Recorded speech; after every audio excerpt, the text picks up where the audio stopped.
Brooklyn Independent Television.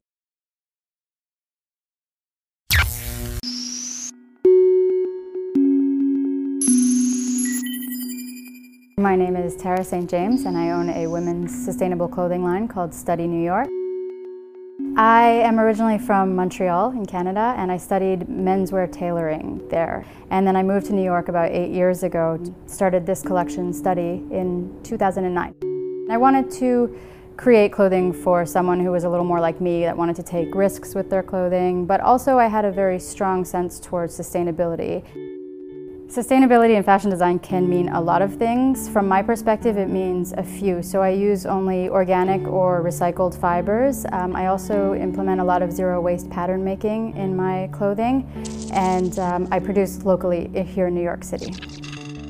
I think all good design should eventually be sustainable. I think it should be now, but in the future I think there's going to be more of an importance placed on where fabrics are being sourced, how they're being made, the workers who are working on all the garments, not throwing them away as quickly as we do.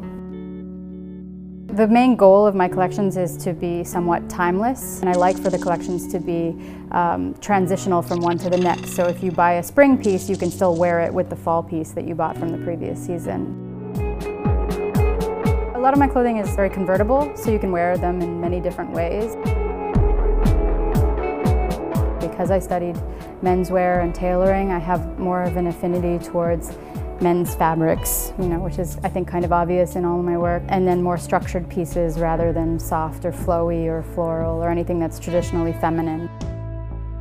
There's a convergence between the men's and women's markets that's eventually going to happen. I'm thinking about doing my next collection as a unisex collection.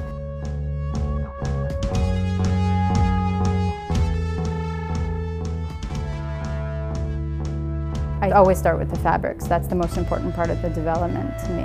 I'll put together a color story, and then I'll start looking for fabrics that fall into that color story. And the fabrics generally dictate the types of garments that I'm going to make.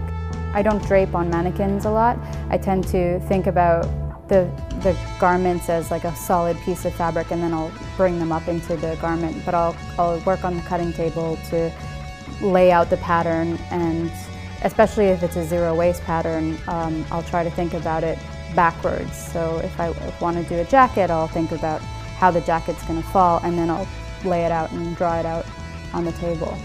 And then I'll pick one detail or shape or a form from the piece that I start with, because there's always that one piece that you start the collection with, and I'll draw out a detail from there and evolve it into other pieces that go with it.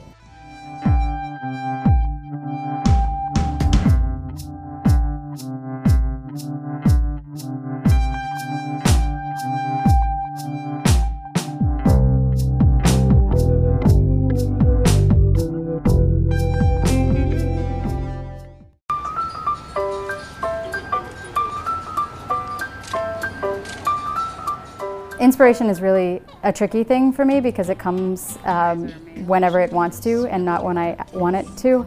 And it comes from all over the place. So art galleries, music, museums, sometimes the subway. I define beauty by something that evokes an emotion, whether it's good or bad, in me personally. When it comes to clothing, I find beauty more in details and finishing and in the unexpected. So I like looking inside clothes. So I like to put more attention to the details and the finishing on the inside of my garments than on the outside. On the outside I tend to go more towards the clean and the pure, and the inside gets a little more complicated.